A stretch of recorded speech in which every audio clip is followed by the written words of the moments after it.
Good evening, and welcome to American Public Square at Jewel's latest Nuts and Bolts of Democracy program, the impact of social media on political campaigns. I'm Adam Erickson, Membership Coordinator at American Public Square at Jewel and roving reporter for this evening's program. I'd like to start by thanking everyone who made this program possible, including the American Public Square Program Committee, the Membership Committee, and all the staff and volunteers at APS. I would also like to thank our presenting sponsors for tonight's program. These sponsors are William Jewell College, Marnie and John Sherman, the City of Kansas City, Missouri, the Hall Family Foundation, the H&R Block Foundation, Sue Seidler and Louis Nerman, and PlexPod. This program is also made possible by our American Public Square members. As you may know, APS relies on the support of its members to develop and maintain its program. We hope that those of you who are not yet officially members will take the opportunity to join us. You can learn more about the benefits and features of membership at our website, which is www.americanpublicsquare.org. Tonight, we will be discussing the impact that social media and big data have had on politics, policy, and presidential campaigns.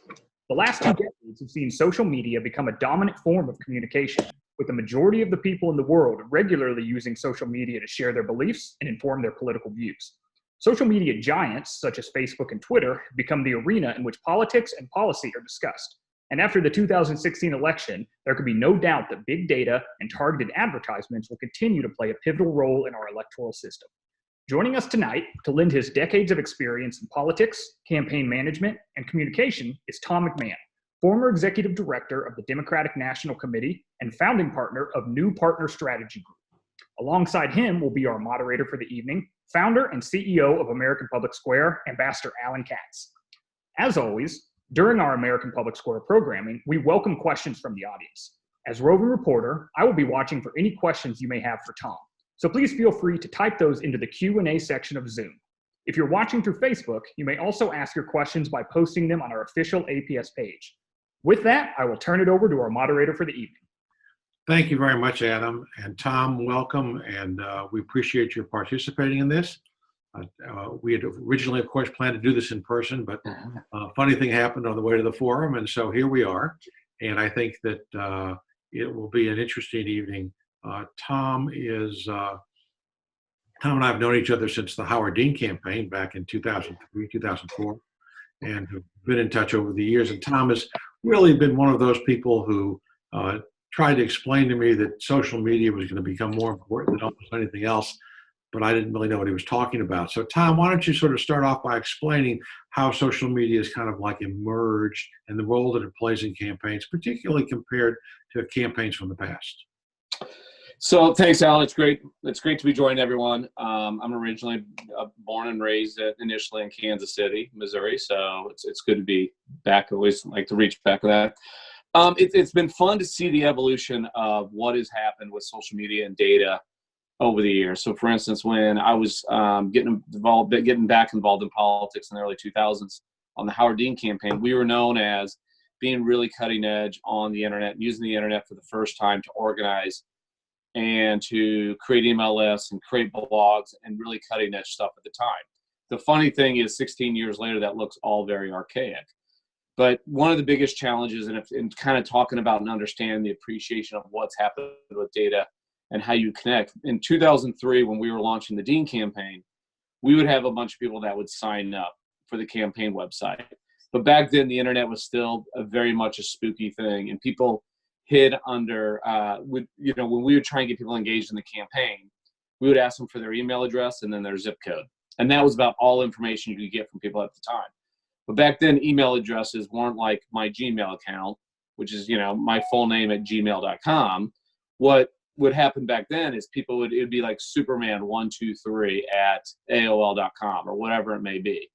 And so as you would grow with the campaign and as you would try and do it, we would try and create activities that we could find individuals and talk to them in a way that would resonate with them, but to get them to get further involved in the campaign. And the importance of getting them further involved is we would certainly then want them to take actions on behalf of the campaign. Well, back then there was not organizing tools like Facebook or anything of that nature, and there was a thing called Meetup. And Meetup was something that Meetup was an organization that would meet once a month in a particular locale. By zip code, you could find your local meetup.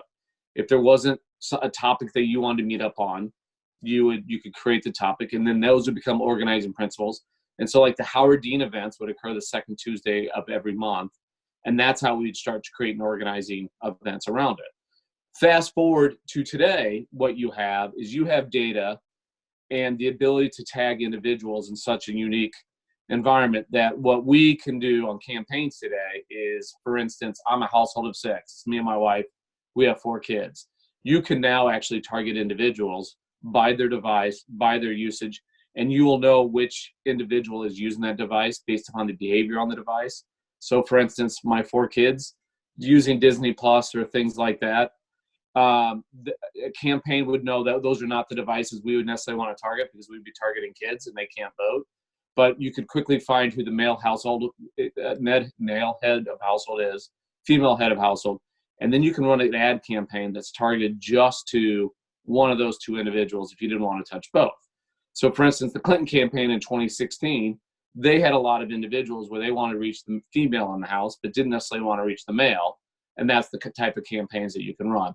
And it just kind of gives you a little bit of the evolution of how data has become and played in such an important role, and the challenges that occurred when I was first doing campaigns in the early 2000s.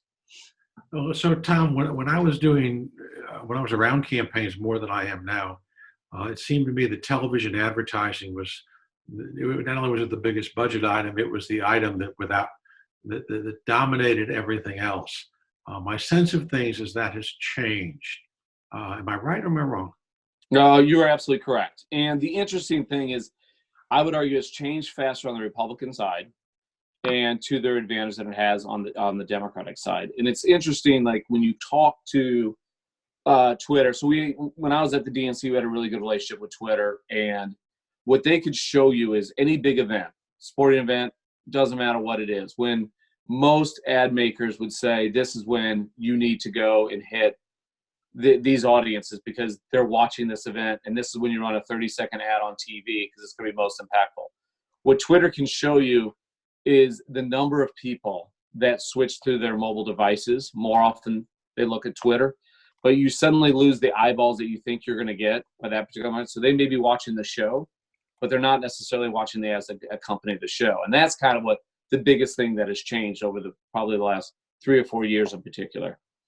I remember in 2004, the Bush campaign seemed to be like one of the first campaigns that really sort of focused in on narrowcasting within otherwise Democratic areas for those people who are their more likely voters. Now, by today's standards, they probably did it in a crude way. How has that kind of evolved too, and what do you expect to see taking place in the fall?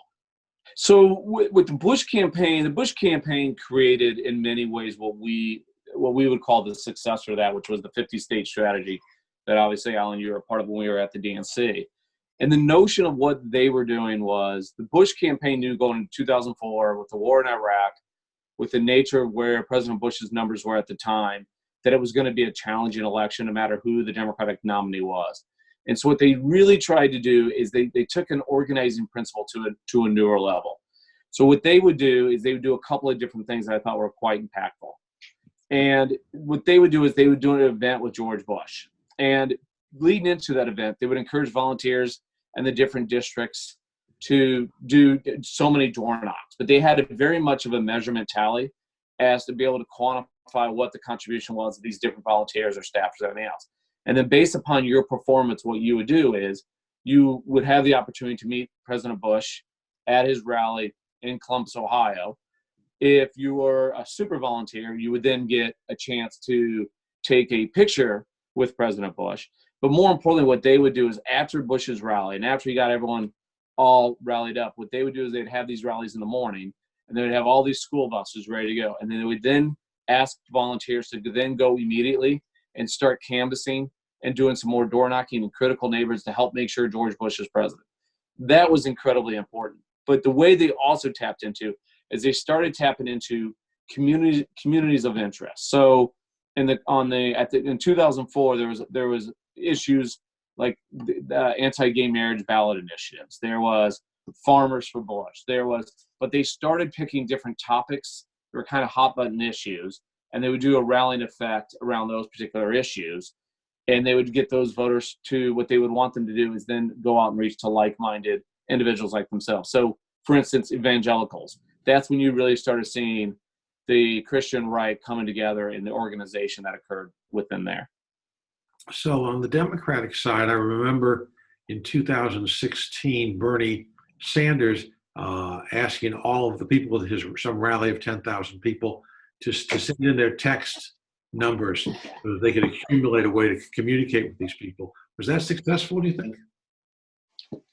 I think what Bernie did is he has a loyal following. Excuse me. I was choking on a piece of ice. I think what Bernie was very effective in doing was he was able to galvanize people, to get them to speak with a single voice within a single moment and generate that energy towards a particular cause or initiative or issue. And I think that becomes very impactful because of the nature of how he would do it and when he would do it. And it kind of became a new harnessing tool in the sense that a lot of people would say in the 2016 campaign that Bernie was a non-factor and everything else. And what you would quickly realize is his ability to organize in a very fast way and to generate that energy towards a particular individual or a candidate he supports or someone he's in opposition to would have enormous impact. But I think in the 2020 cycle, you didn't hear people say that Bernie's army was irrelevant and a very small organization. I think people realized the organizing impact that they would do. And you saw it in many ways with Elizabeth Warren's campaign too. So looking at this whole social media impact on elections, probably more has been written, rightly or wrongly, about the Trump campaign in 2016. What role the Russians did or didn't play, and other sort of rogue actors rolling around. What was your sense of, looking back, what was going on, that people weren't aware of what was going on? And how do you think it's going to look in the fall? So let's look at 2016, because I do think the nature of the coronavirus kind of alters the landscape as to what's going to happen. But, Hillary Clinton, love her or hate her, she was a known quantity, and people had an opinion one way or the other about her.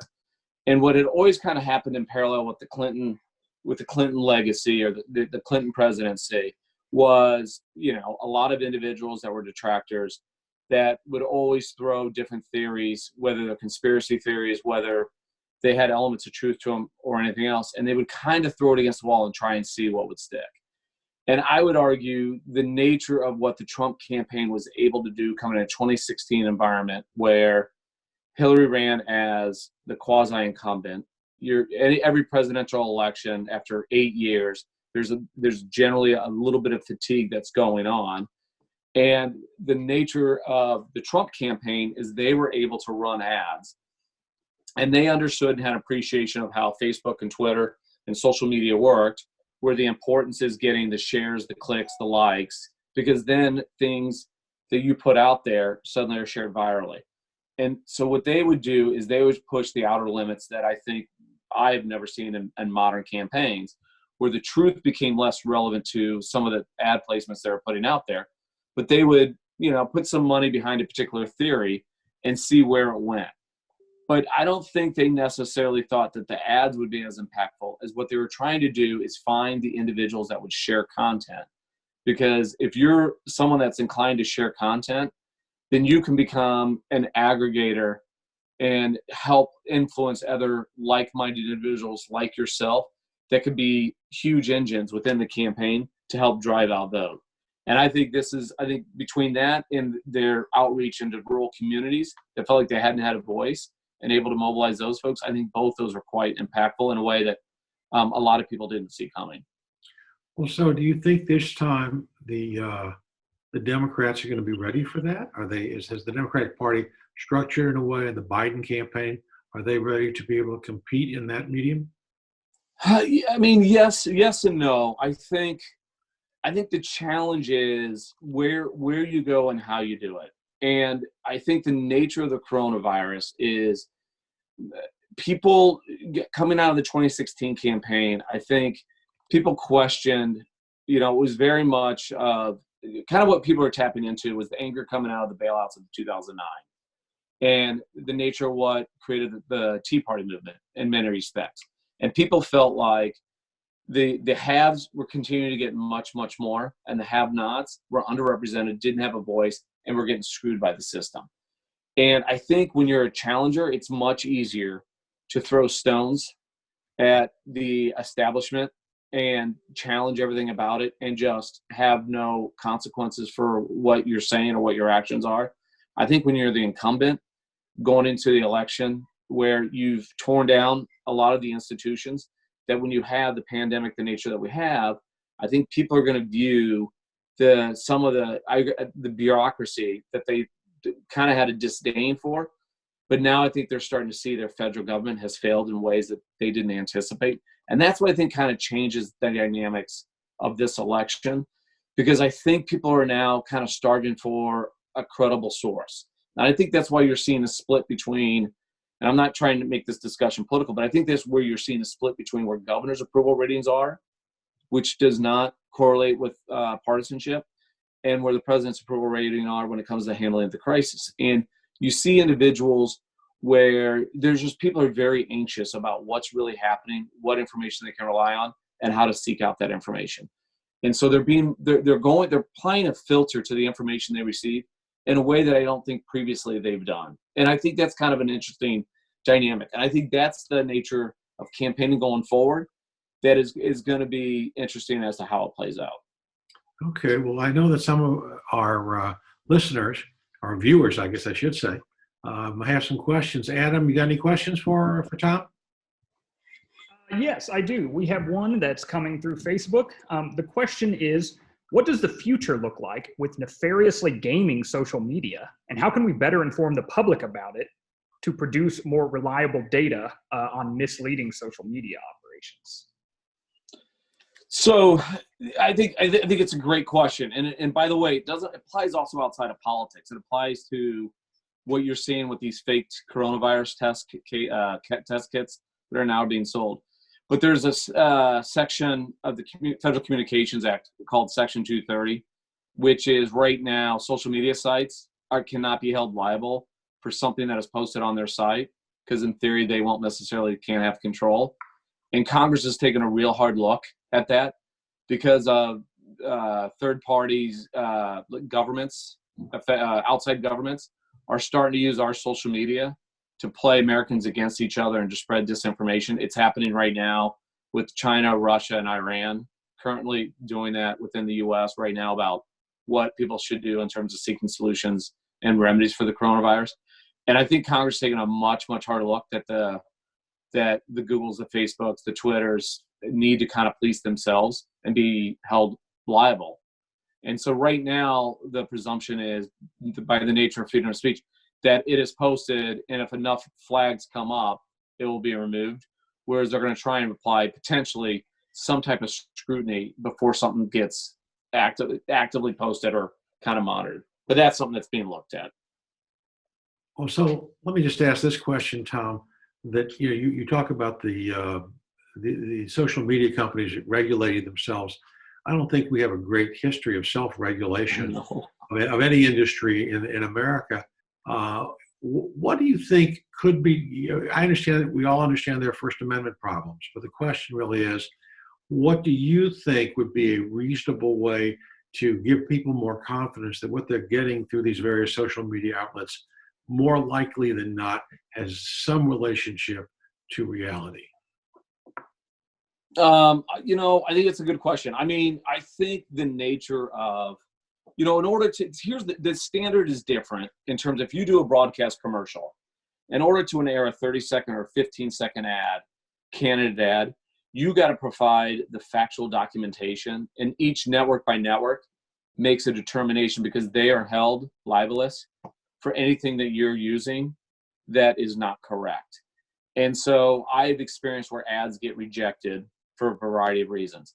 The social media sites don't have that same scrutiny. And I think that's something that should be applied, especially in a political context, in terms of where information can spread very quickly and rumors and everything else that go unsubstantiated can cause a lot of harm.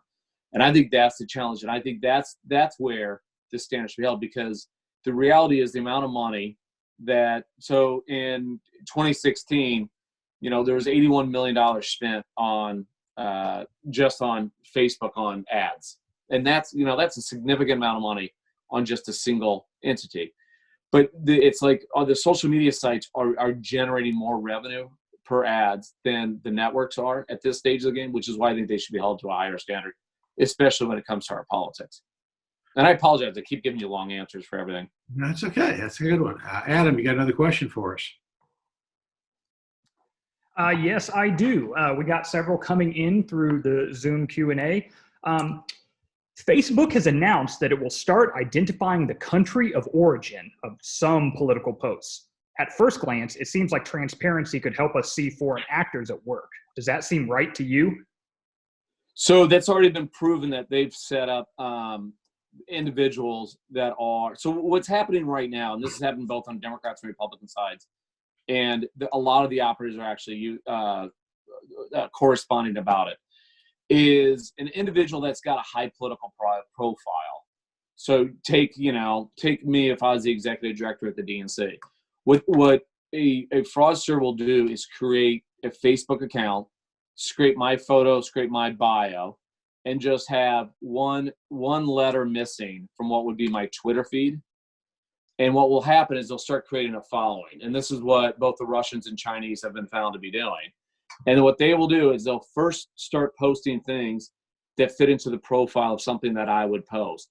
And then after about 2 months that the account has been verified, and when I say verified, not traditionally verified by Twitter, but where people are following and people actually think it's a real account, it's really me saying it because the postings correspond to something I would post.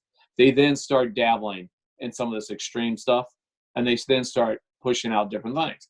But because Twitter cannot necessarily verify where it's coming from without doing a deeper analysis, they let these accounts go on for way too long before they generally get flagged by the individual that realize someone's copying their profile. And so that's the big challenge. But more importantly is you can set up entities, you can set up fake profiles. Like it's too easy by the nature of how Facebook and Twitter work right now that it's easy to commit fraud. And governments are extraordinarily sophisticated when it comes to all that. So let me ask this question, Tom. We're just coming out of, on the Democratic side, a campaign where candidates spent $500 million in maybe 3 months' time, and you had very sophisticated television ads. I understand a very sophisticated social media presence, and he wound up getting like 50 delegates. And I think what happens is that, so the question is, do they have the times?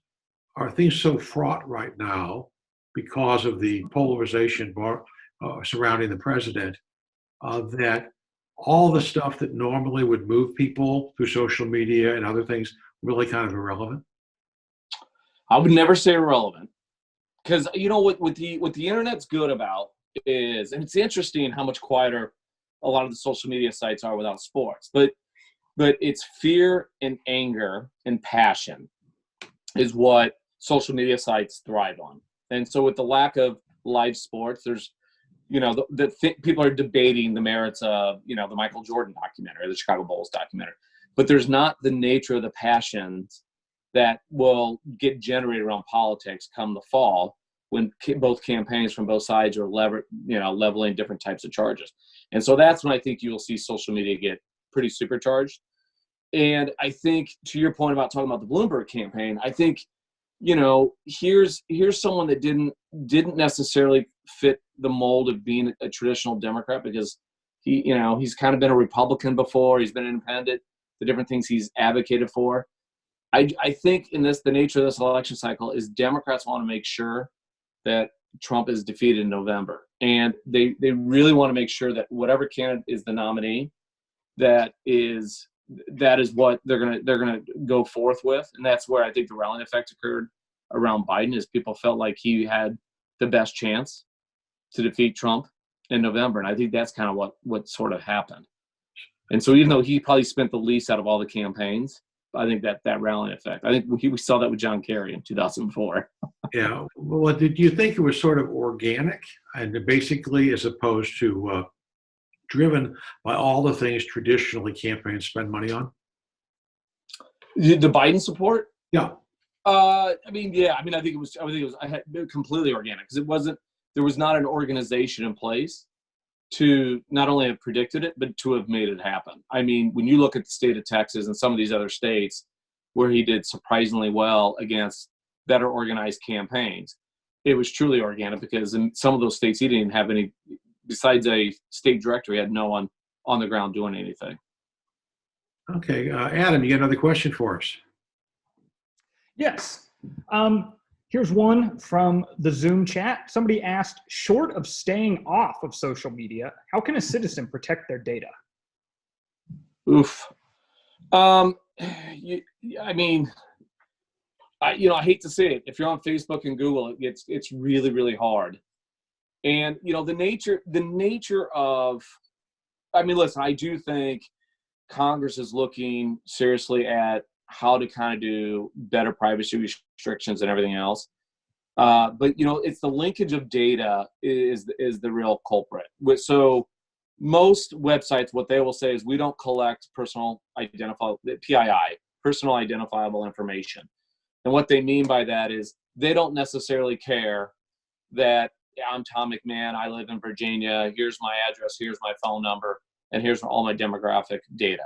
Because they might use my data for something else. How often I use Zoom, when I use Zoom, time of day, my bill if I have a company, would I do a Zoom subscription? But what they can make money now on is by selling that data to someone else that can aggregate it and then link all just that stripped out data back to my PII. And then they'll get credit information and apply how much money I make, where I make my money, what line of business I am. And they can then knit together a very comprehensive profile of who you are, what you look like, and everything else. And so that's been happening. That's going to continue to happen. General Motors, and on one of these earnings calls, probably about a year ago, said we're no longer a car company, we're a data company. And what they mean by that is their vehicles can now tell, there's a passenger one, there's a passenger two. They can tell how heavy the driver of the car is, whether the driver one has put on different weight over the course. They can correspond to how fast you're going. They can sell that to an insurance company. The whole data stream is becoming a little excessive. The interesting thing is when you talk to people in Silicon Valley, they'll tell you that the actual PII is less relevant today than it has been. So people may shy away from having that data because of the nature of all these data breaches, just because there's other nuggets of information that are more important to them, like behavioral data and what your tendencies would be and everything else. But those are things that corporations and political campaigns are now using to try and figure out what you're more inclined to do and what you're not inclined to do. And that's why I think with the nature of the coronavirus, like if you strip out the politicians' names, but if you look at whether or not people should stay at home, whether people should do social distancing, whether schools should reopen, there's no partisan lens that you can really apply to it because people almost equally feel the same way regarding the partisan scores within states. And it's kind of an interesting dynamic, which is why I think November will be kind of an interesting election. Well, to only pick up on that last point you just made, Tom, my recollection is that there was, in the beginning of this pandemic, a significant differentiation from the partisan side as to the seriousness of this epidemic or pandemic. Has that changed? Well, so I think what you're mentioning is that's from the politician standpoint. And I think the politician standpoint, that has modified. I meant the public that basically among Democrats, it was much more concerned than Republicans at the beginning. I didn't know. That's that. So what's kind of changed all that? So sorry, this is my little girl who's popped in here. She feels like I'm on Zoom calls all day long. So I think what's changed is when you look at the general public, there's the numbers that came out today, and I want to say it was either Reuters or it could have been NPR, but it's like 85% of Americans still don't I think the president recommended opening schools in the last couple of days, and 85% of Americans are like, schools should not reopen. I want to say it was about 73% said that we shouldn't rush reopening restaurants and businesses and things like that. So, but it's kind of an interesting dynamic that I think, even though you have some governors that are trying to reopen the economy, doesn't necessarily mean the economy will actually reopen, because I think people are still pretty hesitant. And when you look at those numbers, it seems like it doesn't matter if you're a Democrat or Republican, your views hold true. But the most interesting number is when you ask the question, or you differentiate the audience by asking somebody that knows someone close to them that has gotten coronavirus, and their views are almost completely in lockstep. Because I think the nature of, if you've known someone that has gone through this, is the scary aspect of what they went through. And I think that alarms people. That's interesting. Okay. Adam, I see you got some more questions. Why don't you weigh in? Yes, sir. On a similar topic, Tom, somebody wants to know, what's your take on whether social media is making polarization worse? Oh, I think unquestionably it is. And I feel bad because, on the initial thing, I mean, we're creating things. The nature of social media, it allows you, it allows you to get in debates, not even debates. It allows you to shout at someone anonymously and have suffer no consequences or repercussions. And I think that's what's unfortunate, because people just end up taking those things so much more personally and everything else. Like, my oldest child is 11 years old, and thank God to this point, I have kept him off all that. And he doesn't have a strong desire to be a part of it. But I do come across some of my nieces and nephews that are in their teens where they're just devastated by somebody that they quasi know, or might, it's a friend of a friend, when they say something disparaging about them or something they posted. And I think most people don't mean it necessarily in a malicious way. But, the problem, written words, without having a conversation with someone, the context is lost. And when the context is lost, it creates a void that, lets people think what they want to think. And I think that becomes dangerous. Okay, well, Tom, I think social media should only be for sports. Yeah, let me follow up on that, because, as you know, American Public Square, we exist to try and sort of get people to disagree agreeably and recognize that someone else's point of view, which, while it may not be ours, isn't based in the worst possible motives. I think the internet has traditionally, and perhaps still is, maybe even more so, very tribal in terms of what websites they go to, people that they exchange views with, either nicely or horribly. You know a lot about how social media operates. Can you see a path to turning that around? Not completely, because you are always going to have people on the fringes on both sides. But can you see a way of taking this great thing that we have out there called the social media and turning it into a more productive, how you help bind a community together? I'm probably not smart enough to do that. I mean, what makes the internet great in every aspect of it, and like the nature of cookies, is the experience you have. So, if you subscribe to the Washington Post or the Kansas City Star or ESPN, you're able to log in. Well, because of your cookies, more often than not, you don't even need to log in anymore. They already are serving you content that's most relevant to you. But because they're serving you content based upon what your previous pattern behavior was, you're already going down a fire hole that is exposing you only to one perspective. So if you are a Democrat, like I am, more often than not, the news that gets served to me is going to be, especially if it's an aggregator website like Apple News, is going to be more inclined to put up stories that I'm going to agree with or be interested in, than it is to give me a contrasting point of view.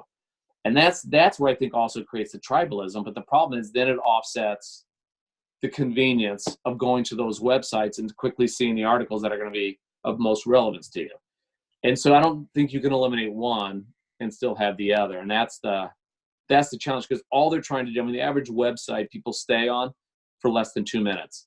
And so what they're trying to do is get eyes and keep eyes sustained and everything else. And the way they do that, you can scroll down. This is the disappointing thing, but you can scroll down most newspapers, and then at the bottom, there'll be all these articles that appear to be part of the same content, like, the website you're on, but it's clickbait. And it'll be the most sensational headlines, but you're like, that can't be possible. What is that? But you find yourself going down further into that rabbit hole based upon, Well, let me ask you this question, then we'll go to somebody else. What do you think of the idea of putting a sunset on the use of cookies? In other words, listen, I clear my cookies probably, 3 times a week. I mean, yes, I think you could absolutely do that. But then what you do is you lose the experience. You then get frustrated like I do, where I'm like, okay, what's the password again? Because it's an account you set up, years ago. So when you wipe out the cookies, you wipe out all the passwords to all the websites that you use. And so it's a convenience, which they know it is, and that's the challenge. I don't know. Maybe it's not a too expensive a price to pay. Who can tell? No, listen, it isn't. I agree with you. Let's get another question, Adam. Yeah, we have another one. What is the best way for everyday voters to engage in social media to have an impact on behalf of their candidates? So I would say get involved on their website, because campaigns are getting so much more sophisticated in terms of the click to call tools. Like the best thing that we did when Alan and I were at the DNC, and I love this program, and it has not quite been replicated to the point that I was hoping, but we did what was called the Neighbor to Neighbor program. And the idea was we would send to you, and this was like, oh my God, everyone thought we'd lost our minds. But we would send you contacts to 10 of your neighbors that we thought, based upon a model, were more inclined than not to support whoever the Democratic candidate was in the area. And then we would send you the information, we kind of give you a script and like, go talk to your neighbors. And what we would find was, if I come into anyone's neighborhood on this conversation right now and knock on the door, it's more than likely people aren't going to answer the door, especially when they see a stranger and someone they don't know. But more importantly, the questions I'm going to ask, they're probably not going to be very forthcoming, because again, I'm a stranger to someone they don't know. But if their neighbor comes forward, knocks on their door, and tells them the virtues as to why they're supporting the candidate, and they have a discussion, people that are less informed for a variety of reasons, because their job, because of kids, because they're not interested in politics, because they're not paying attention to whatever the local issues are much more likely to believe the validation of a neighbor than a complete stranger. And I think that also then helps bring people together on common purposes. Like the one organizing thing we used to do was, we would, instead of trying to always organize around electoral politics, we would try and organize around common purposes. So we would do things like getting a group of volunteers to volunteer at a local food bank, or clean up a riverbed, or help do something with, local charities. But it's the idea of getting people to come together for a common purpose to do something that people are inclined to do. And that's why I think campaigns have gotten better about better utilizing volunteers. And I would say get involved. And it doesn't always have to be at national races, because I'm a true believer that if local candidates from a political party that you support do well, it helps all the way up the ticket. And I think that's just as important, and sometimes more important, depending on the issues. Okay, Adam, you get another question. Remember, if you have one, you can go to the Q&A at the bottom of your Zoom screen, or you can go on, if you're on Facebook, you can post a question there. Yeah, we got one. Michael says, it is my thought that there's been a dumbing down of discussions on traditional conservative/liberal issues due in some measure to social media. Your thoughts? I mean, do I think the dumbing down is deliberate? I think the hard part is the attention span is so much smaller than it's ever been. Because I do think, like, and I don't know if anyone else is guilty of this, but sometimes when I'm reading an article on my phone versus my laptop, I will go maybe 6 paragraphs, because I'm like, God, this is long. Whereas when you're on your laptop, because it's wider and everything else, it doesn't feel as long for whatever reason. And so I think sometimes, and Twitter had this problem where you would have individuals that would try and convey a story in 140 characters. Now, I know they lifted that limit, but I think that is the nature of what's happening, is people are trying to put out more information in less space. And I think some of these issues are so much more nuanced. I mean, I'm still convinced 80% of the American people are barely center left and barely center right. And I think the problem is the fringes, where the conflict is, kind of drives the nature of the discussions or the conversations, which is unfortunate, because then we kind of end up arguing on both sides, these straw man arguments that never really come to play. Okay, so taking what you just said in terms of, 80% of Americans are sort of somewhere center left or center right. Let's look at what you think might be happening in the election this fall. Always a dangerous game to try to predict it. I think that one theory is that 95% is baked in. In other words, people love Trump or they hate Trump, and virtually nothing that happens is going to change that. And if that's the case, how important is social media really when what's left really probably will fall, either not vote or just fall on split. And finally, as part of all of this, we're going to probably have, some people speculate, the biggest turnout we've ever had on both sides, that both sides are just so enraged by all of wherever they are, that they're all going to show up. So my prediction, this has been my prediction since 17. And this is the number I'd say to watch for this election. Suburban women. Suburban women were not sold on Trump in 2016. But and I got involved at the DNC after the Russian hack. And what we saw was when Comey came out in a week, 8 days before the election and did his thing, suburban women didn't like Hillary, but they really didn't like Trump because of his past actions. And when that second Comey memo, they went back home, is what we'd say, because they more often than not, by a large percentage, vote Republican, particularly married women. Particularly married women with children. And I think what you saw in the 2018 election, everyone was trying to talk about what the big difference was and everything else. And you did not see more liberal. Sorry, my Siri watch is talking to me for some reason. What you did not see happen in 2018 election, which everyone thought the more liberal candidates were going to win because the left is raising its voice and everything else. And what you saw was many of these elections, especially in congressional districts that Trump carried, suburban women voted overwhelmingly for the Democratic candidate. And I think that's what you're going to see in the 2020 election in particular. And the issues is who's going to make your family safe, and who's going to better represent as a role model for your kids. And I think what you'll see is that aspect of it, and that is normally a coalition of voters that vote almost exclusively Republican. And I think that is a dynamic. Now, do I think they're with the Democratic Party long term? Not necessarily. But I think in this next election they will. And I think they speak with a very powerful voice. And I'm surprised at this point in time that the Trump campaign has not done anything to pivot in that direction, because I think it's short-sighted. And the problem is more and more states are now coming into play. Like Biden's up 5 points in Texas. He's up 1 in North Carolina. Like a lot of these states won't hold. But as you know, when you're 6 months out from the election, you got to spend money, you got to make investments, you got to start making commitments. And that's what makes it more challenging, is if you're defending more states as an incumbent, when you have, quote unquote, a built-in incumbent advantage. So I think that is what I'd say is likely to happen. Okay, but given, if you think things, social media, if you think things are pretty baked in, and that in other words, you say that Trump hasn't done much to appeal to suburban women, I don't know what you think he could do that would change the perspective that's been gained in 3 years of his presidency. Or do you think there is, and you think social media would be part of it?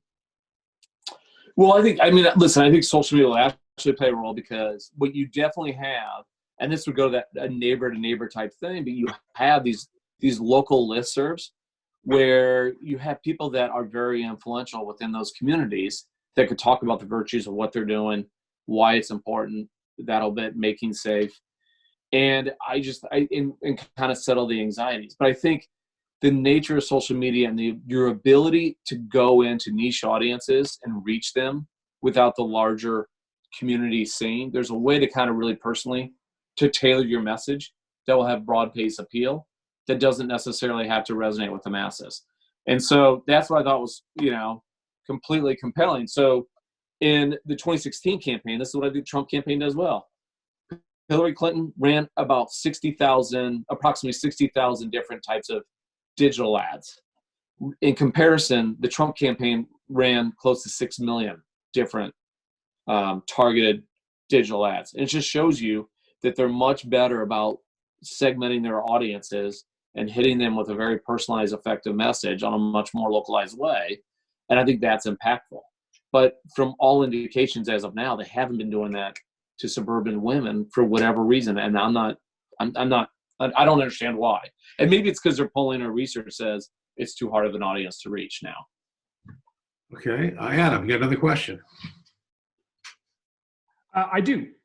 Someone wants to know, over the past few years, there's been a lot of talk of social media, specifically Twitter and Facebook, censoring conservative voices. Do you believe that's true? And if so, why is that happening?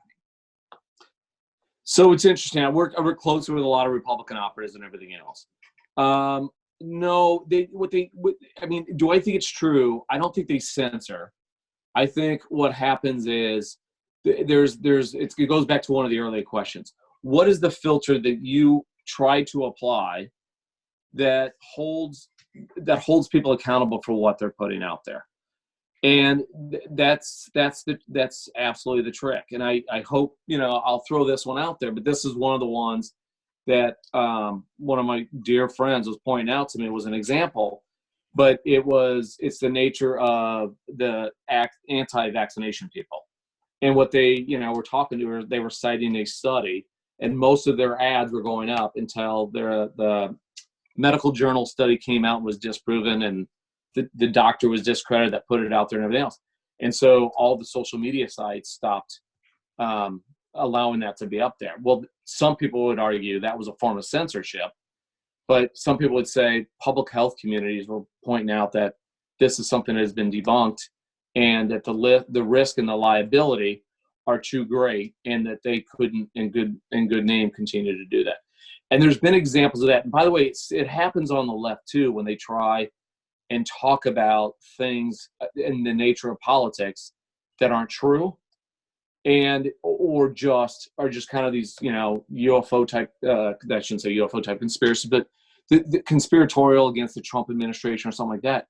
And that's where I think the hard line is in terms of how you police it, which is why when you talk to some executives at these tech companies, eliminating the section or the protections under Section 230, even though they don't want that to happen because they think it's going to be too hard to police, some of them are kind of like, that might help us because then we can force individuals to cite the research as to validate what they're trying to put up there.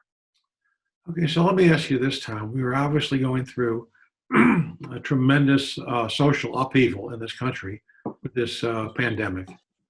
What do you see on the other side, things happening that would not have happened if this had not come down the road?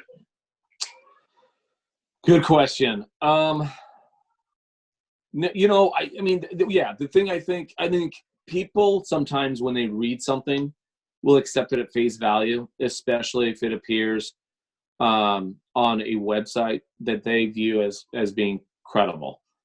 And I think the nature of coming out of this, I think people are going to try and better seek out information that they think they can trust to be reliable and to be informative. And I think that is something that, if this, I mean, I think that could be a fortunate circumstance that some of the traditional sources of credible information will see their, reputations kind of be enhanced by this.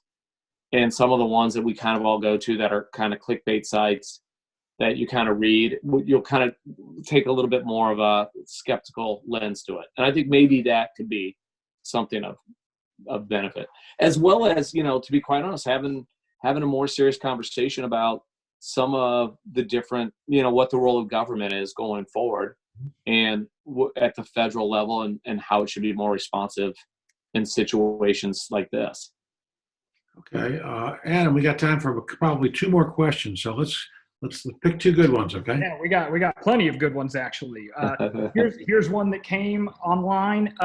You mentioned that you're keeping your younger children away from social media as much as you can.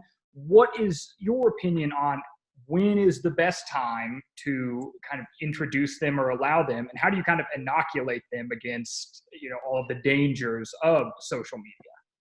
So, listen, I'm not the person to ask. I should be asking other people because I'm not even sure I'm a good parent. So I have 4 kids. I don't know. I mean, I try. There has not been a desire by them to necessarily want to do it. My oldest 2 are boys, so they're much more inclined for the gaming and the ability to play games with our fellow friends. I mean, we have not, but more because I used to work for the government, and I just know some of the things that can happen. we've been very good about not creating Facebook pages or having our kids' images on the internet. But that's probably out of over an abundance of caution. But like the facial recognition, the DNA stuff, I just know too much about data and how data is used that it's kind of spooked me. That, I always try and just minimize, my digital footprint as much as I can, especially my kids.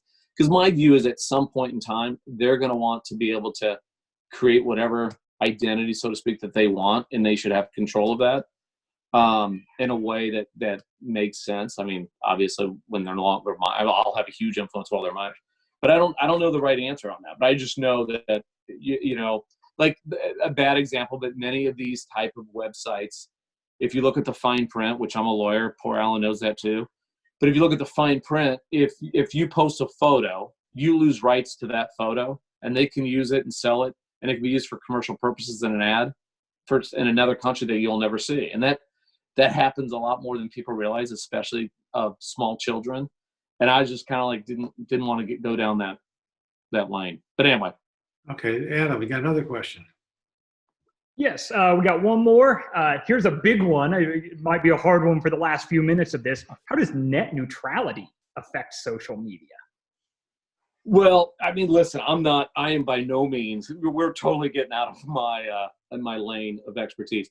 The interesting thing about net neutrality is how all the different tech companies' positions seems to have evolved by the more that they're less about pipe, but more how they've kind of expanded their services. So if you look at what AT&T was 10 years ago, I'm trying to think when this first came up, 2006, 13 years ago, or even Google, or even, Netflix was, still sending out DVDs, or was starting to get into the streaming. It's completely changed. So it's funny how so many of these companies, their arguments that they stated so unequivocally 13 years ago, those same companies are where their positions are today because their business model has changed. It's absolutely fascinating because you can definitely read some of the paragraphs and cite them back, and they're like, who said that? Like, that's the most ridiculous thing. It's like, well, actually, if you see your brief before the FCC, you'd be surprised that that's what you guys argued. So it's kind of an interesting thing, but I am by no means an expert, and I know how complicated this issue is, having kind of dealt with it on the periphery. Okay, Adam, we do have time. We can sneak one more question in. Go ahead. Okay, one more question. Earlier you talked a little bit about California privacy laws, and let me find that. Oh, here's a question. So how do you think the new California law on data privacy will change the way social media works in political campaigns? So I don't know enough specifically about the California law. I do know that it restricts the nature of, you have the ability as a consumer to go and see what information people have on you. And I think that's helpful.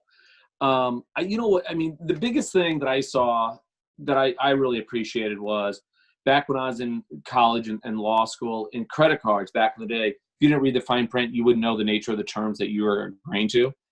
And so for every credit card application today, they simplified it. And there's a box that tells you what your interest rate is, what your payment period is. Like, it gave you a quick summary of the details of that. And it kind of, I think, an easy to read box. I think the same thing should apply for anyone that collects any type of information on you, and a quick summary of what they do with that. Financial institutions kind of have to do that, but they send it via snail mail. Like, I just recently got one from my bank that says, here's the information we can do. Here's the stuff you can be marked, but it's not as clear. And I think having something that's much more consumer friendly, that makes it easier for you to understand, rather than you have to click I accept on terms of service that no one actually goes through, and they know you don't go through it. But more importantly, those terms of service all say they can change it at any point in time, and you agree it's okay for them to change it. So it's not really, an equal relationship, especially because data is a huge value to them nowadays. Okay, well, Tom, we're getting to the end of the program here, and what we do in American Public Square is we always ask our speakers, whether they're panelists or they're individuals like you are tonight, to sort of look at two questions. One is sort of like, well, so what? We've talked about all this stuff, but what does it really mean in terms of going forward? And then now what? In other words, what really, in your opinion, needs to happen next to make the situation better? So on which topic? We can do net neutrality. We can do. Well, no. Let's take back to the role of social media in campaigns, et cetera, and in our society. Listen, I think the innovation side, the ability of these tech companies to kind of grow and to be so pervasive in a positive way in our lives is incredible. I mean, you look at what Google has become. You can look at what Apple's become. You can look across all the different structure. What's unfortunate is I feel like innovation and doing what's right has taken a back seat in many of them, their eyes, by the nature of them just seeking out profits and trying to figure out how to monetize every single situation. But more importantly, how to eliminate any form of competition, which is why I'm kind of glad that Congress is taking a hard look. And so are, I think, 48 of the 50 attorney generals as to antitrust, the nature of antitrust investigations on some of these tech companies, because I do think they've gotten too big. I do think they're too pervasive. And I do think they're not transparent in a way that they should be in terms of what they're doing to monetize, to monetize the data they're collecting. And I think that's an important aspect. And regardless who wins in November, I think the federal government needs to take a larger role, because I think that's too critical going forward. And there's too many things.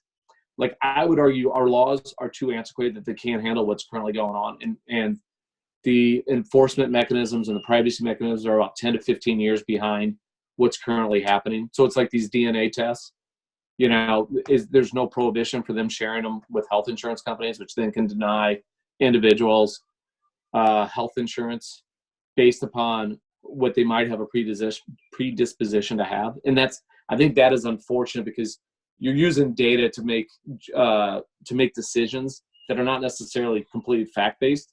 They're just better informed. And I think that is something that needs to take a harder look in terms of this whole realm of privacy and data and the intersection of it. Well, Tom, let me thank you once again for giving us an hour now.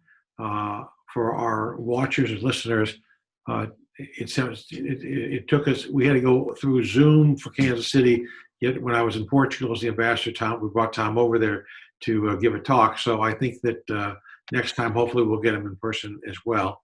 And I think that for sharing your insights with us and being part of the series that we've been doing, the person who gave the first program was a friend of yours, Jeff Berman, and we have Kevin Madden coming down the road. So, that's great. We like to think that we appreciate that you're sharing your experience with us.